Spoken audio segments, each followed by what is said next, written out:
खगड़िया, संविधान का निर्माण। चलिए, तो आज आप अपना जो प्रॉब्लम है वो उसको दे दीजिएगा। ऑफलाइन वाले लोग, ऑनलाइन वाले लोग आप अपना कमेंट कर दीजिएगा। आज से हम लोग चैप्टर नंबर 2 की शुरुआत करते हैं और हमारे ख्याल से चैप्टर नंबर 2 होगा संविधान का निर्माण। यही ना है? यही ना है? संविधान का निर्माण।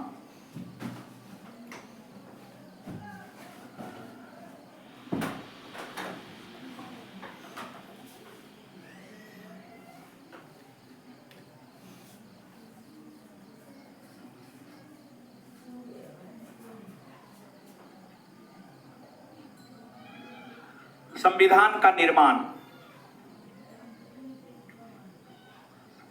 देखिए, ये चैप्टर कंसेप्चुअल कम और फैक्चुअल ज्यादा है। ये चैप्टर कंसेप्चुअल कम और फैक्चुअल ज्यादा है। इसमें कंसेप्ट बहुत कम है, फैक्ट बहुत ज्यादा है। और यहां से प्रश्न आने की संभावना बनी हुई रहती है।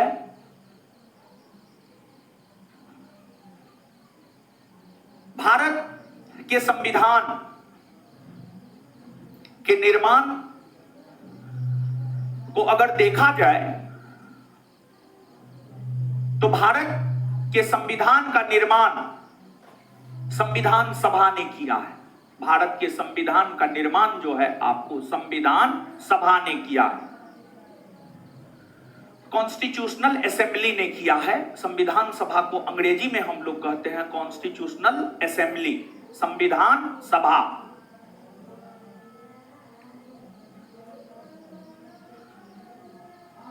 और जो संविधान का निर्माण किया है उसका नाम है आपको संविधान सभा।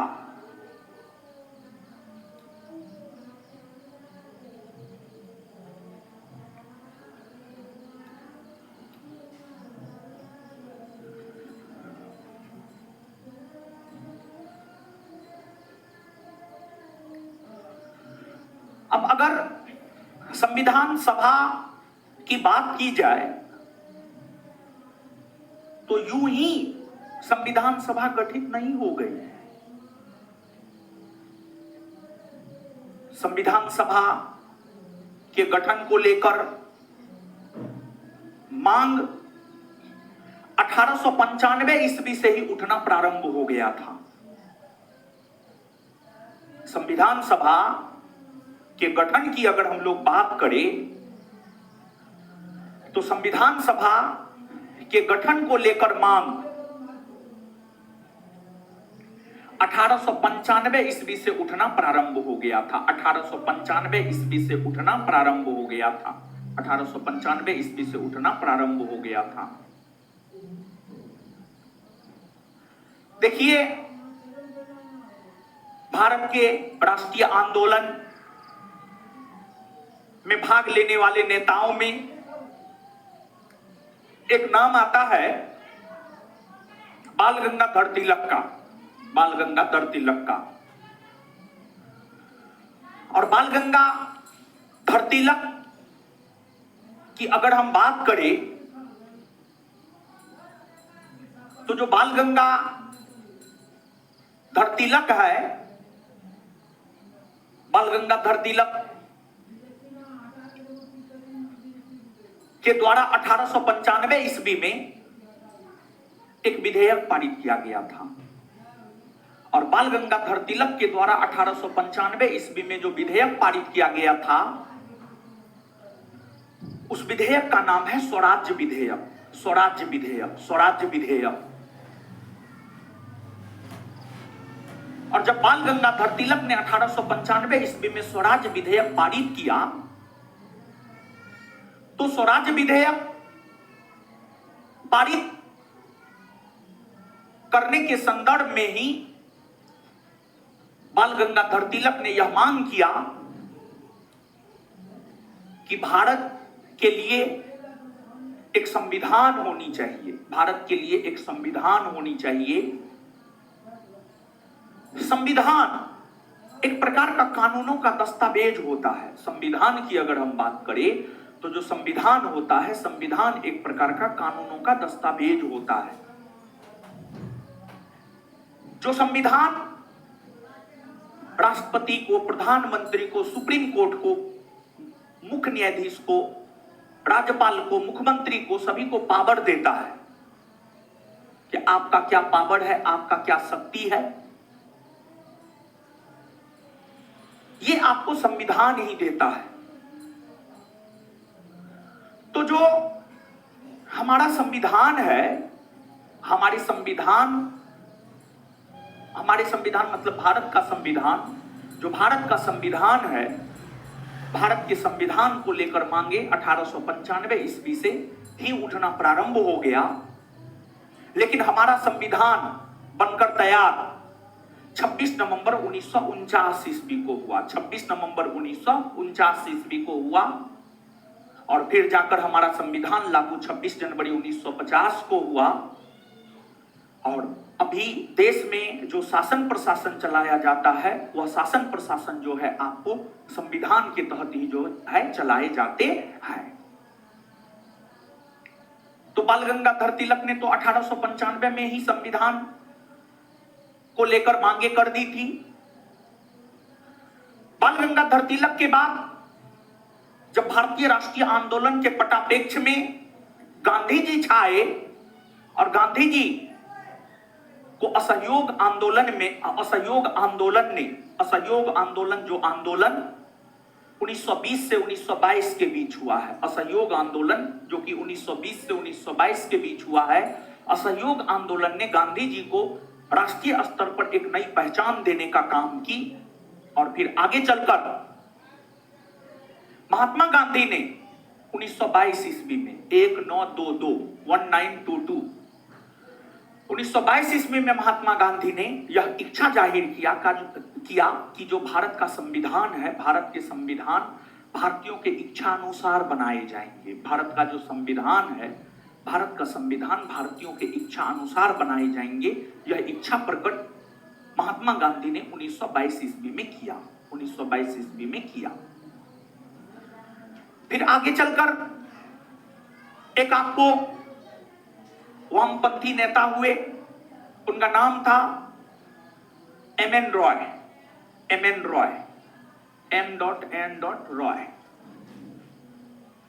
रॉय ने 1934 ईस्वी में संविधान के निर्माण को लेकर संविधान सभा की मांग की। फिर आगे चलकर 1935 ईस्वी में कांग्रेस ने भी संविधान को लेकर मांगे की। और फिर 1938 ईस्वी में पंडित जवाहरलाल नेहरू ने संविधान को लेकर यह मांग किया कि संविधान का जो निर्माण होगा, जो संगठन संविधान का निर्माण करेगी, उस संगठन में जो लोग चुनकर जाएंगे वह वयस्क मताधिकार के आधार पर चुनकर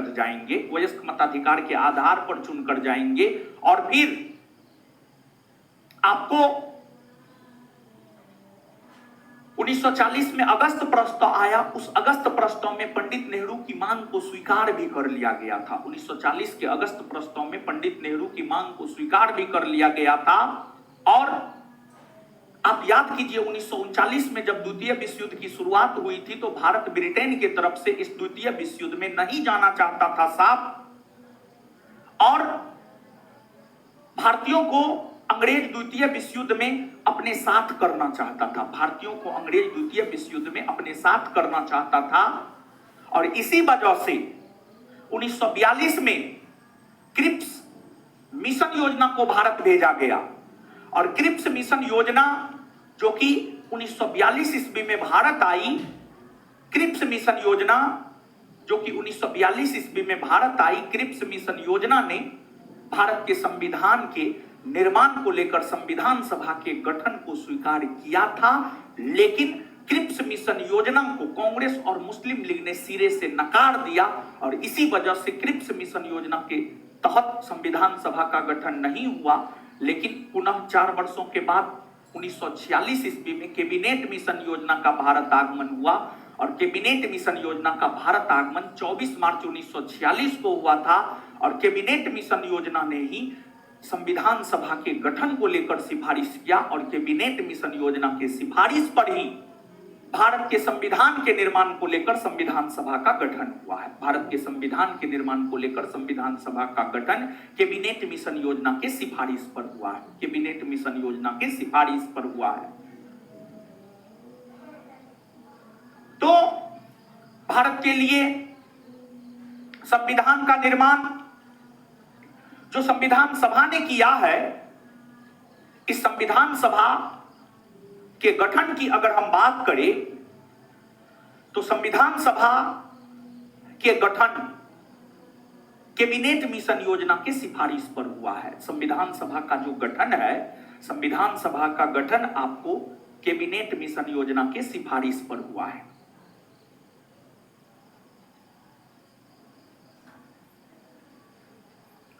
कैबिनेट मिशन योजना के सिफारिश पर हुआ है और यह बात परीक्षा के लिहाज से काफी महत्वपूर्ण है और हमको लगता है कि भारतवर्ष के भीतर कोई भी ऐसा परीक्षा नहीं होगा जो इस प्रश्न को ना पूछा होगा कि भारत के संविधान के निर्माण हेतु संविधान सभा का गठन किस योजना की सिफारिश पर हुआ है। तो इस प्रश्न का उत्तर होगा कैबिनेट मिशन योजना के सिफारिश पर। अभी हमने आपको बताया है आगे आने वाले 5 से 10 दिनों के बाद जब हम आपको ये प्रश्न पूछेंगे, किसी को पर्सनली खड़ा करके पूछेंगे, तो आप जवाब नहीं दे पाइएगा। ऐसे अगर सामूहिक रूप से पूछेंगे तो कोई ना कोई 2, 4, 5, 10 को जवाब दे ही देंगे। तो यह बात परीक्षा के लिहाज से काफी महत्वपूर्ण है। यह बात जो है आपको परीक्षा के लिहाज से काफी महत्वपूर्ण है। और देखिए, कैबिनेट मिशन योजना का भारत आगमन 24 मार्च 1946 को हुआ है और कैबिनेट मिशन योजना में टोटल 3 सदस्य थे, क्रिप्स, अलेक्जेंडर और लॉरेंस। क्रिप्स का पूरा नाम है स्टेफर्ड क्रिप्स, अलेक्जेंडर का पूरा नाम है एबी अलेक्जेंडर और लॉरेंस का पूरा नाम है सर पेंथिक लॉरेंस, जिसमें पेंथिक लॉरेंस भारत सचिव के पद पर थे, एबी अलेक्जेंडर नौसेना विभाग के प्रधान थे, स्टेफर्ड क्रिप्स वाणिज्य विभाग के प्रधान थे। स्टेफर्ड क्रिप्स वाणिज्य विभाग के प्रधान थे। तो जो आपको कैबिनेट मिशन योजना है, इसमें 3 सदस्य थे और कैबिनेट मिशन योजना के द्वारा सिफारिशें जो अपनी प्रस्तुत की गई है वह 16 मई 1946 को 16 मई 1946 को कैबिनेट मिशन योजना ने अपनी सिफारिशें प्रस्तुत की है। 16 मई 1946 को कैबिनेट मिशन योजना ने जो अपनी सिफारिश प्रस्तुत की है, उस सिफारिश में कैबिनेट मिशन योजना ने यह कहा है कि भारतीय संविधान का निर्माण भारतीयों के द्वारा किया जाएगा और भारत की 10 लाख आबादी पर संविधान सभा में एक सदस्य को शामिल किया जाएगा। भारत की 10 लाख आबादी पर संविधान सभा में एक भारतीय सदस्य को शामिल किया जाएगा और भारतीय सदस्यों के द्वारा ही भारत के लिए संविधान का निर्माण किया जाएगा। यह बात कैबिनेट मिशन योजना ने अपनी सिफारिश में किया और उस समय जब कैबिनेट मिशन योजना की सिफारिश आई थी 16 मई 1946 को, तो उस समय भारत और पाकिस्तान दोनों मर्ज था। उस समय भारत और पाकिस्तान की अगर हम बात करें तो उस समय भारत और पाकिस्तान जो है आपको दोनों मर्ज था और दोनों एक ही देश था और उस समय दोनों देश को मिलाकर भारत की कुल आबादी लगभग 40 करोड़ के आसपास हुआ करती थी। उस समय दोनों देश को मिलाकर भारत की कुल आबादी लगभग 40 करोड़ के आसपास हुआ करती थी, लगभग 40 करोड़ के आसपास हुआ करती थी। और 10 लाख पर एक सदस्य को संविधान सभा में शामिल किए जाने को लेकर प्रावधान किए गए थे। तो उस अनुकूल कैबिनेट मिशन योजना ने अपनी सिफारिश में यह भी कहा कि संविधान सभा में 389 सदस्य होंगे, संविधान सभा में 389 सदस्य होंगे, 389 सदस्य, 389 सदस्य होंगे, 389 सदस्य होंगे। और उस समय भारत में 2 प्रकार के क्षेत्र हुआ करते थे, और उस समय भारत में जो 2 प्रकार के क्षेत्र हुआ करते थे, एक आपको ब्रिटिश प्रांत और दूसरा आपको देसी रियासत। एक आपको ब्रिटिश प्रांत और दूसरा आपको देसी रियासत।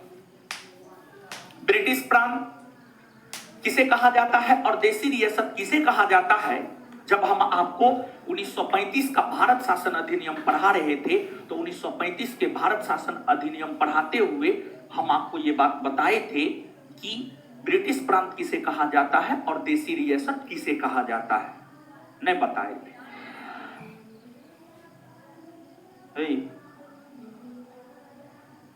किसे कहा जाता है ब्रिटिश प्रांत?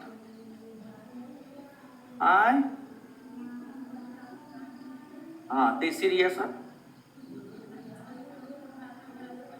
हाँ चलिए ठीक है, बैठ जाइए। ठीक है, जवाब।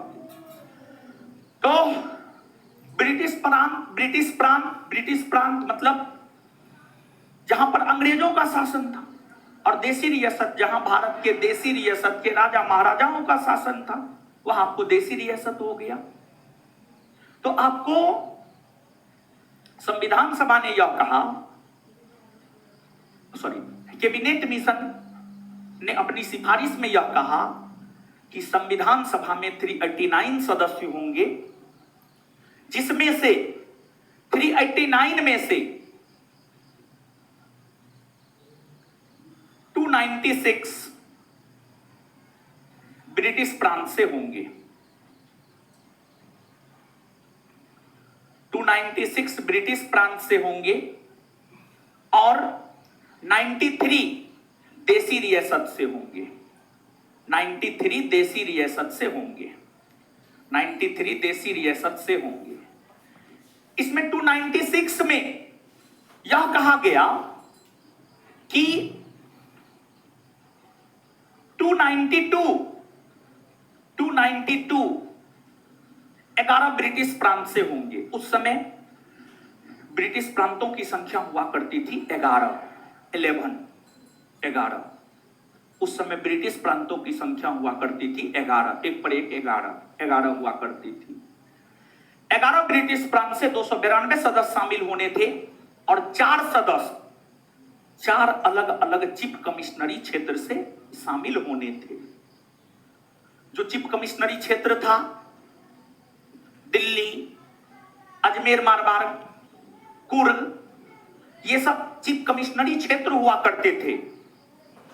इन चीफ कमिश्नरी क्षेत्रों से 4 सदस्यों का चुनाव किया जाना था। 296 में से 292 11 ब्रिटिश प्रांत से, और 4 सदस्य 4 अलग अलग चीफ कमिश्नरी क्षेत्र से। प्रत्येक चीफ कमिश्नरी क्षेत्र से एक एक सदस्य जो है संविधान सभा में शामिल होने थे। और ये जो 296 सदस्य ब्रिटिश प्रांत और 93 देसी रियासत से शामिल होने थे, उसमें देसी रियासत से जो 93 सदस्य शामिल होने थे, उनका मनोनयन होना था, उनको मनोनीत किया जाना था। जैसे आज के डेट में राज्यसभा में 12 सदस्यों का मनोनयन राष्ट्रपति के द्वारा साहित्य, कला, विज्ञान, समाज सेवा के क्षेत्र से किया जाता है। तो देसी रियासत भी भारत का अंग था, और जो संविधान बनता वह संविधान देसी रियासत में भी लागू होता, तो वह संविधान जो देसी रियासत में भी लागू होता, तो देशी रियासत के प्रतिनिधि संविधान सभा में होने चाहिए थे या नहीं होने चाहिए थे? एकदम से देशी रियासत के प्रतिनिधि संविधान सभा में होने चाहिए थे, क्योंकि वह संविधान देशी रियासतों पर भी लागू होता। तो इसलिए देशी रियासत से भी संविधान सभा में प्रतिनिधि होने चाहिए थे, और इसलिए देशी रियासत से संविधान सभा में 93 प्रतिनिधि को शामिल किया गया और इनका मनोनयन किया गया, या इसको मनोनीत किया गया। और 93 सदस्य को देशी रियासत से मनोनीत करने का काम देशी रियासत के राजा महाराजाओं ने किया। देशी रियासत के राजा महाराजाओं ने किया। 93 सदस्य को मनोनीत।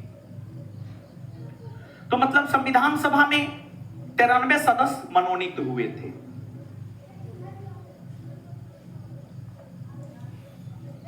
और ये जो 296 सीट है, इस 296 सीट के लिए चुनाव हुए।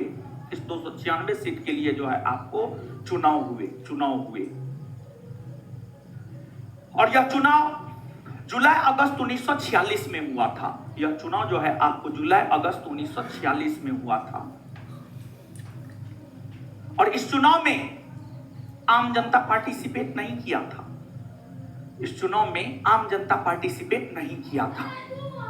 बल्कि आप याद कीजिए,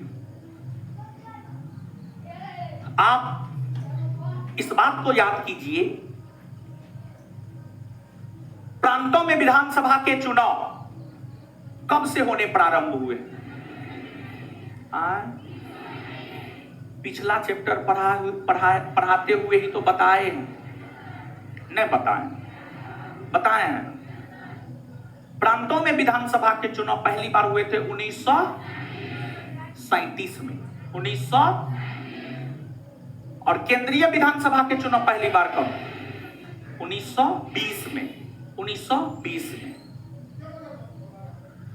तो 296 सीट के लिए जो चुनाव हुए, इस चुनाव में आम जनता पार्टिसिपेट नहीं किया। बल्कि यहां पर थोड़ा रोकते हैं, यहां से थोड़ा अलग हटते हैं। देखिए, भारत में लोकसभा के चुनाव होते हैं, भारत में राज्यसभा के चुनाव होते हैं, भारत में राष्ट्रपति के चुनाव होते हैं, भारत में उपराष्ट्रपति के चुनाव होते हैं या नहीं होते हैं? भारत में लोकसभा, राज्यसभा, राष्ट्रपति, उपराष्ट्रपति, ये सब चुनाव होता है ना। वो लोकसभा के चुनाव में कौन भाग लेता? आम जनता। और राज्यसभा के चुनाव में?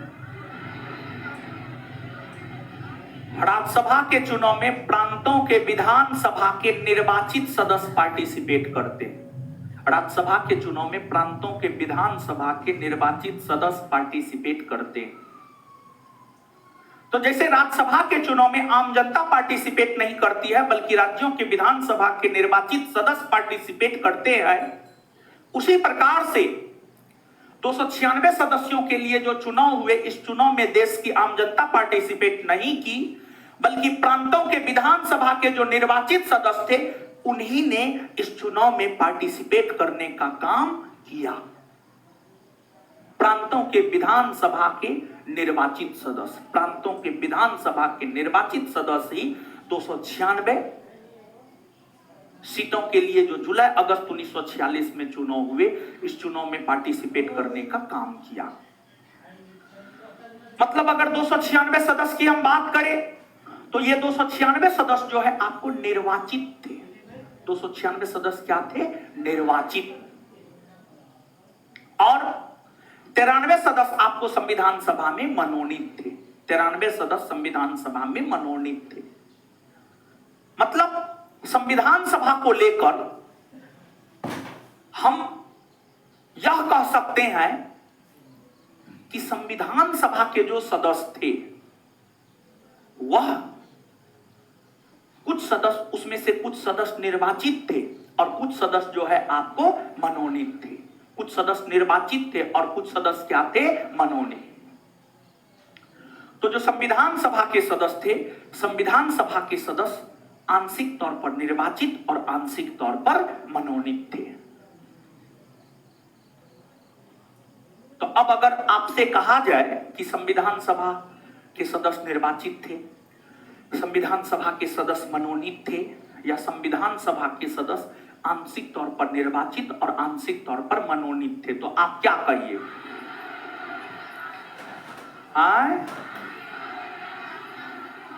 आंशिक तौर पर निर्वाचित और आंशिक तौर पर, यह बात स्पष्ट है? यहां तक कोई दिक्कत? ठीक है।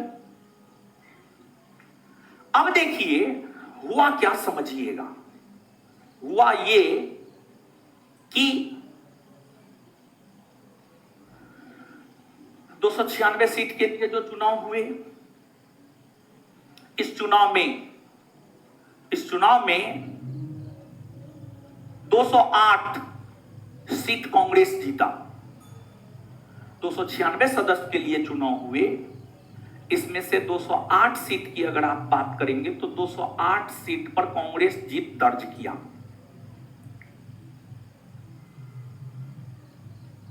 कांग्रेस जीत दर्ज किया। और फिर मुस्लिम लीग को 73 सीट मिला मुस्लिम लीग, और छोटी छोटी पार्टियों को एक एक सीट मिला, और कुछ इंडिपेंडेंट भी संविधान सभा में चुनकर गए थे, मतलब कुछ निर्दलीय भी जो है संविधान सभा में चुनकर गए हैं। जैसे आपको बिहार से एक निर्दलीय सांसद लोकसभा में चुनकर गए हैं, उसी प्रकार से जो है आपको कुछ निर्दलीय लोग भी जो है संविधान सभा में चुनकर गए। तो आदर्श में आप मान करके चल लीजिए कितना, तो आदर्श में आप मान करके चलिए 15। टोटल आप जोड़िएगा 8 3 11 5 16 6 1 7 1 8 1 9 और 2 296 हो गया। 296 सीट में से 208 सीट कांग्रेस को मिला, 73 सीट मुस्लिम लीग को मिला, और 15 सीट अन्य छोटी छोटी पार्टियों को मिला, और कुछ निर्दलीय भी संविधान सभा में चुनकर गए, स्वतंत्र इंडिपेंडेंट चुनकर गए।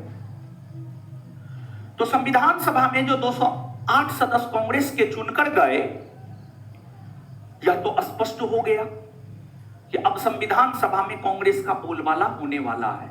संविधान सभा में कांग्रेस का बोलबाला होने वाला है, और संविधान सभा में कांग्रेस का बोलबाला होने वाला है।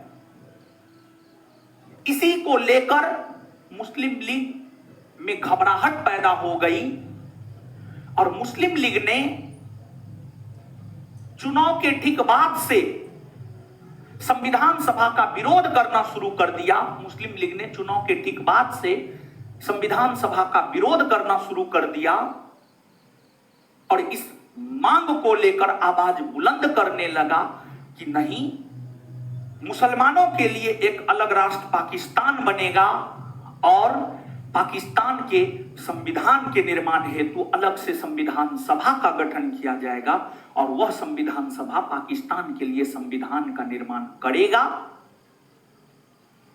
इस प्रकार अगर आप मुस्लिम लीग की बात करेंगे तो मुस्लिम लीग संविधान सभा का चुनाव के ठीक बाद से, मुस्लिम लीग चुनाव के ठीक बाद से संविधान सभा का विरोध करना शुरू कर दिया। लेकिन मुस्लिम लीग के विरोध के बावजूद संविधान सभा ने काम किया, और संविधान सभा ने भारत के लिए संविधान का निर्माण किया। संविधान सभा ने काम किया, और संविधान सभा ने भारत के लिए संविधान का निर्माण किया। और जब आपको आगे चलकर 15 अगस्त 1947 को देश को आजादी मिली, और भारत देश को आजादी मिलने से पहले ही भारत का विभाजन हो गया और पाकिस्तान का निर्माण हो गया, और जब भारत का विभाजन और पाकिस्तान का निर्माण हुआ तो भारत के विभाजन के बाद, भारत के विभाजन और भारत को स्वतंत्रता प्राप्ति के बाद, भारत का विभाजन 14 अगस्त 1947 को हुआ और भारत को स्वतंत्रता की प्राप्ति 15 अगस्त 1947 को हुआ। तो भारत के विभाजन और आजादी के बाद संविधान सभा का पुनर्गठन हुआ, संविधान सभा का पुनर्गठन किया गया, संविधान सभा का पुनर्गठन किया गया। और आजादी के बाद जब संविधान सभा का पुनर्गठन किया गया तो अब संविधान सभा में 389 के जगह मात्र 299 सदस्य बच गए। देश के विभाजन, भारत के विभाजन और भारत देश को स्वतंत्रता मिलने के बाद जब संविधान सभा का पुनर्गठन हुआ तो संविधान सभा का पुनर्गठन होने के बाद संविधान सभा में कुल आपको 299 सदस्य बच गए। और संविधान सभा के पुनर्गठन होने के बाद संविधान सभा में जो 299 सदस्य बचे, उस 299 सदस्य में से 229 सदस्य ब्रिटिश प्रांत से शामिल होने थे। 229 सदस्य ब्रिटिश प्रांत से शामिल होने थे और 70 सदस्य देसी रियासत से शामिल होने थे, और 70 सदस्य देसी रियासत से शामिल होने थे। बेसिकली जो भारत के संविधान का निर्माण किया गया है वह 389 सदस्यों वाली संविधान सभा के द्वारा भारत के संविधान का निर्माण नहीं किया गया है, बल्कि भारत के संविधान का निर्माण जो है आपको 299 सदस्यों वाली संविधान सभा के द्वारा आपको किया गया है। और संविधान निर्माण के क्रम में 299 सदस्यों में से कुछ सदस्यों का देहावसान भी हो गया था, मतलब कुछ सदस्यों का मृत्यु भी हो गया था, कुछ सदस्यों का मृत्यु भी हो गया। और संविधान के निर्माण होते होते मात्र 284 सदस्य 284 सदस्य मात्र 284 सदस्य बचे थे, मात्र 284 सदस्य बचे थे। और यही 284 सदस्यों ने संविधान निर्माण के बाद संविधान के ऊपर अपना हस्ताक्षर करने का काम किया। देखिए, मुख्य तौर पर हम लोग क्या कह देते हैं, मुख्य तौर पर हम लोग यह कह देते हैं कि संविधान का निर्माण डॉक्टर भीमराव अंबेडकर ने किया। ठीक है, कहते हैं, अच्छी बात है। जिस प्रकार किसी गाड़ी को बनाने में उसके जो उसको डिजाइन करने वाला जो इंजीनियर होता है उसका सबसे अहम रोल होता है, तो मुख्य तौर पर बाहर निकल करके सामने डिजाइनर का नाम आता है, लेकिन उसमें जो नट बोल्ट कसता है, मैकेनिक सब, उन लोगों का भी तो योगदान होता है, योगदान तो होता ही होता है। तो जो भारत का संविधान है, हम लोग क्यों कहते हैं कि भारत के संविधान का निर्माण डॉक्टर भीमराव अंबेडकर ने किया है? संविधान के निर्माण में सबसे बड़ा योगदान उनका रहा है, सबसे बड़ा योगदान उनका रहा है। इसी वजह से हम लोग कहते हैं कि भारत के संविधान का निर्माण डॉक्टर भीमराव अंबेडकर ने किया है। डॉक्टर भीमराव अंबेडकर ने संविधान सभा के सदस्यों के सहयोग से, डॉक्टर भीमराव अंबेडकर ने संविधान सभा के सदस्यों के सहयोग से भारत के संविधान का निर्माण किया है। संविधान के निर्माण में संविधान सभा के सदस्यों का भी अहम योगदान रहा है। और संविधान सभा जब भारत के लिए संविधान का निर्माण कर रहा था तो हर मुद्दा पर चर्चा होता था, हर मुद्दा पे चर्चा होता था कि जैसे मौलिक अधिकार को संविधान में शामिल करना है तो शामिल करना है या नहीं करना है, मौलिक अधिकार के अंतर्गत कौन से प्रावधान को कहां रखना है, कौन से प्रावधान को शामिल करना है, कौन से प्रावधान को शामिल नहीं करना है, ये सब तय किए जाते थे। इन सभी चीजों पर चर्चाएं होती थी, चर्चाएं होती थी। और उस चर्चा में संविधान सभा के सदस्य पार्टिसिपेट करते थे, संविधान सभा के सदस्य भाग लेते थे, संविधान सभा के सदस्य भाग लेते थे। और संविधान सभा में निर्णय बहुमत के आधार पर नहीं लिया जाता था। संविधान सभा में निर्णय बहुमत के आधार पर नहीं लिया जाता था, बल्कि संविधान सभा में जो निर्णय था वह आपसी सहमति और समायोजना के आधार पर लिया जाता था। संविधान सभा में जो निर्णय था वह आपसी सहमति और समायोजन के आधार पर लिया जाता था। जैसे आज हमारे देश के प्रधानमंत्री श्री नरेंद्र मोदी जी लोकसभा पहुंचकर लोकसभा के एमपी के तौर पर उन्होंने शपथ ग्रहण किया है। और शपथ ग्रहण करने से पहले हमारे मोदी जी ने मीडिया को संबोधित करते हुए यह कहा कि सरकार बनाने के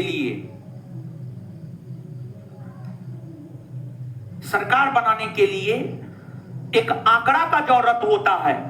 लोकसभा के 543 में से 272 सीट आपके पास होने चाहिए।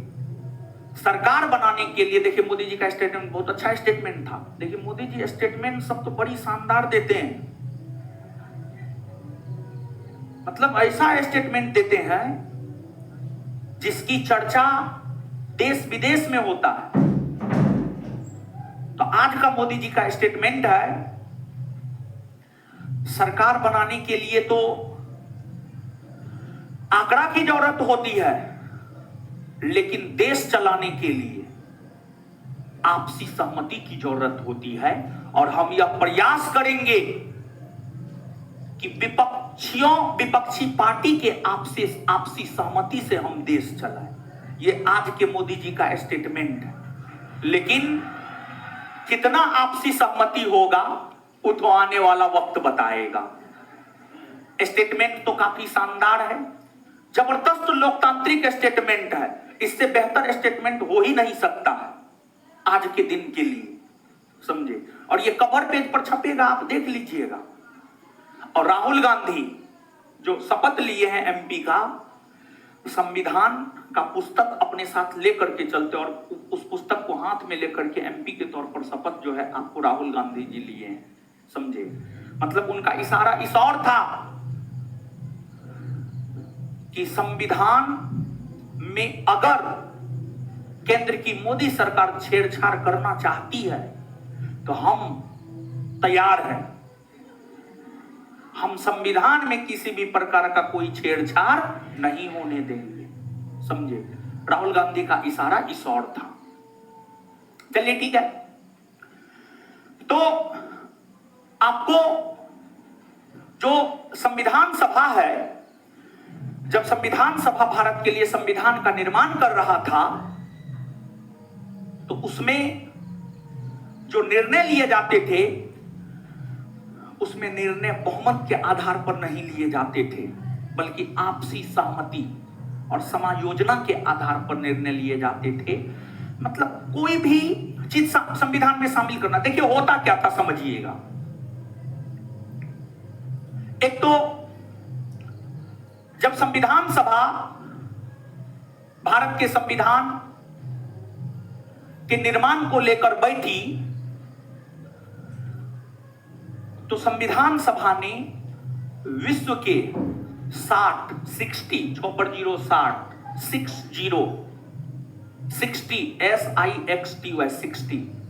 60 देशों के संविधान का अवलोकन संविधान सभा के सदस्यों ने किया। अमेरिका, चीन, ब्रिटेन, रूस, फ्रांस, जर्मनी, ऑस्ट्रेलिया, कनाडा,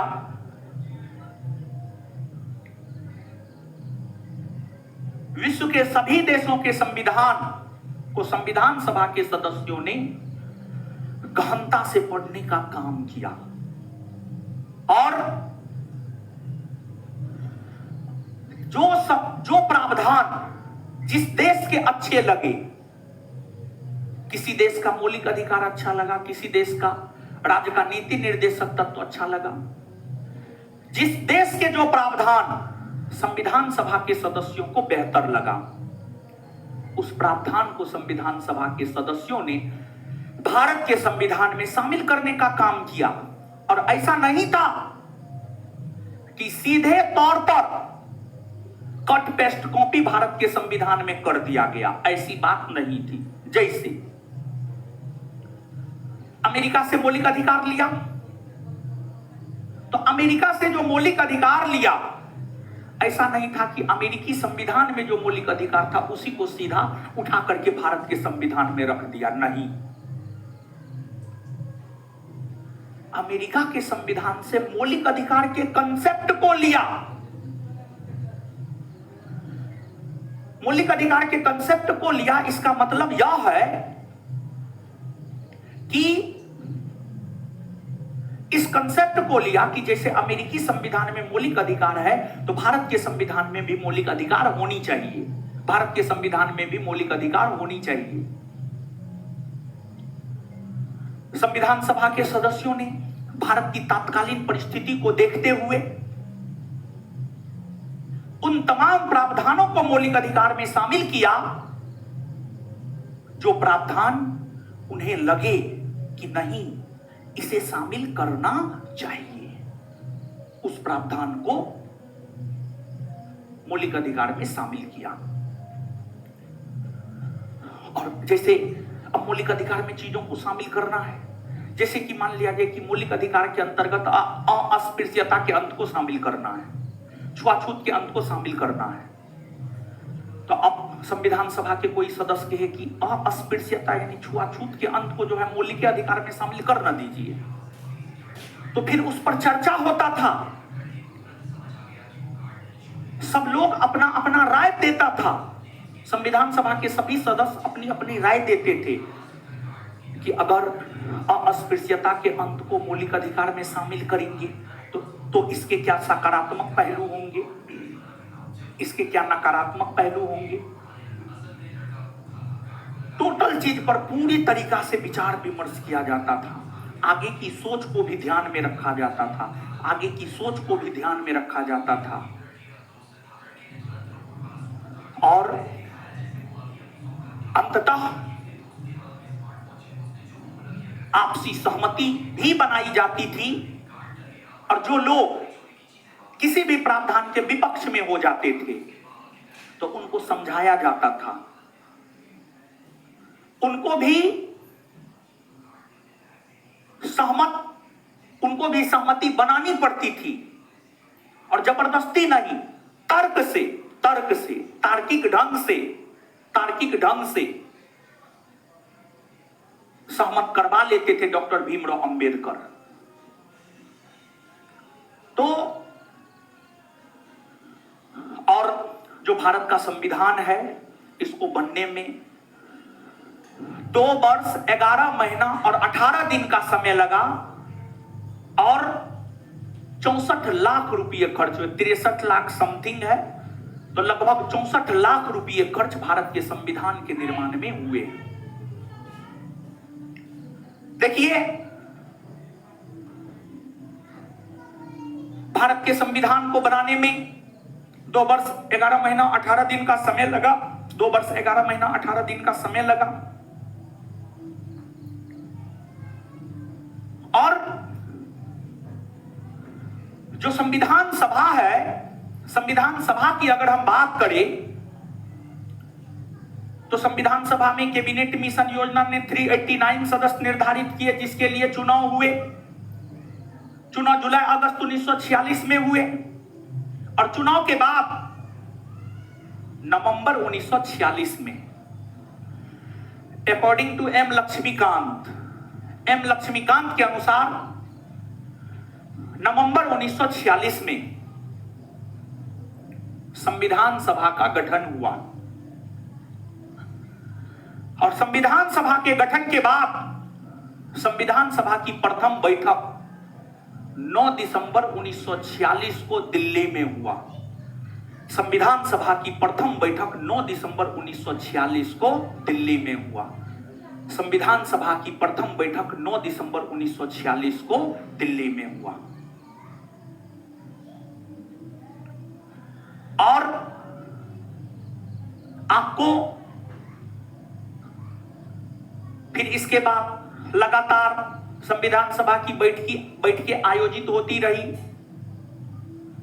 और फिर अंततः भारत का संविधान जाकर बनकर तैयार हुआ। तो अब जो है यहां तक आप पहला पेज है, यहां तक तो ये लड़की यहां तक पहला पेज गुरुजी लोग पढ़िए तो थोड़ा सा, गर्मी आज कर दिया है ना।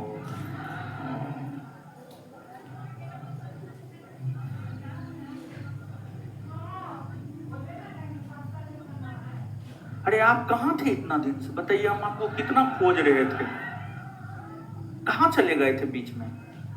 बकरीद मनाने, तब ईद मनाने घर चले गए थे।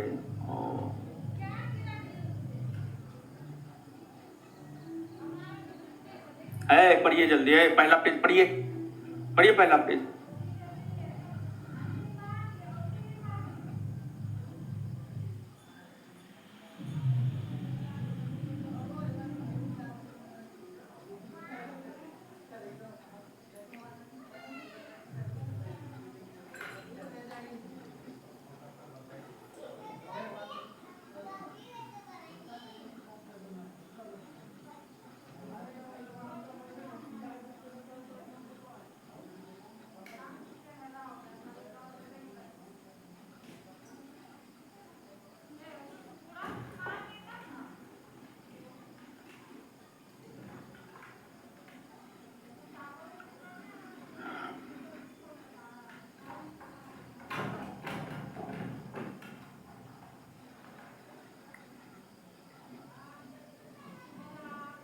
ये गर्मी कब जाएगा भाई? पटना में बारिश और नहीं हो रहा है?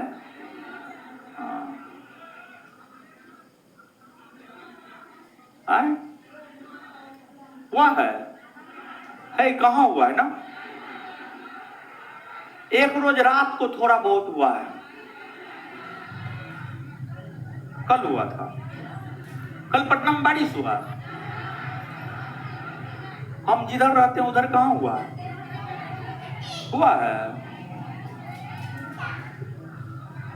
कोई कह रहा है नहीं हुआ है, आप लोग जिधर रहते होंगे हुआ होगा। अरे पटना में तो क्या होता है जानते हैं? गांधी मैदान में बारिश होता है, इधर मुसल्लमपुर हाट में नहीं होता है। ये होता है, हम देखे हैं, देख रहे हैं गांधी मैदान से उधर बारिश हो रहा है, मुसल्लमपुर हाट आए क्लास लेने के लिए, इधर बारिश से नहीं हुआ है। सब पापी मुसल्लमपुर हाटे में रहता है, आप कहाँ मुंह लटकैले हैं?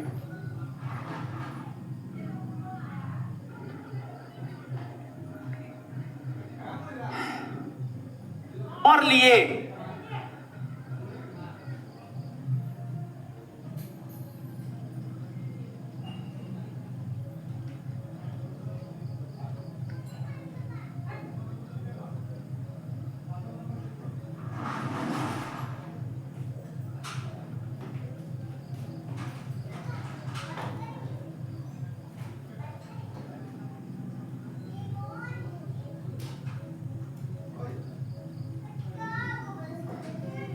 इस एरिया में वृक्ष ना है ना,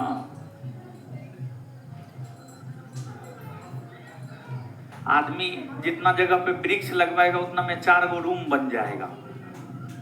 4000 गुना 4, 16,000 रुपया पर मंथ आएगा उसको।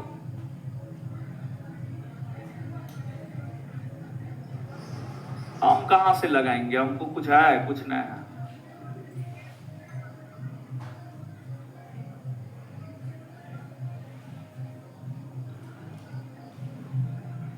पर ये पढ़ने बोले हैं, क्या कू में मुंह करते रहते हैं।